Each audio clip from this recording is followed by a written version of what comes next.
Alrighty, comic 138 after 2 days off. Jeff, who's the new face? Dr. Zero, sir. He needed the job.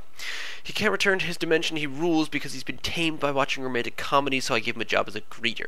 This way, it stops us from having to go into his world and killing all the soldiers and stopping his evil plot to rule the universe every week. Well, whatever, just do me a favor and put on some pants, okay? So, yeah, this is just the follow-up conversation to of Mr. Griever calling Jeff out on hiring someone.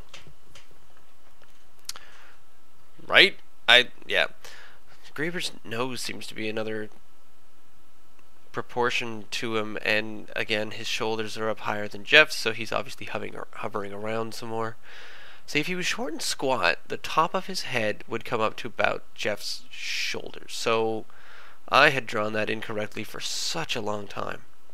This is what comes from not drawing feet and legs and belt buckles, because there's so much pressure on it. I don't understand what that just meant. Jeff's hair changes constantly.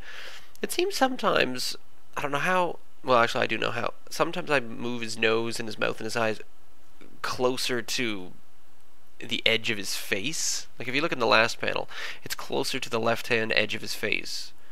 And so it looks like he's looking more over in that direction, whereas in the first and the second panel it looks like he's looking almost straight out. Because there always was a kind of a profile thing of back and forth, but again, it's all about blocking to the audience.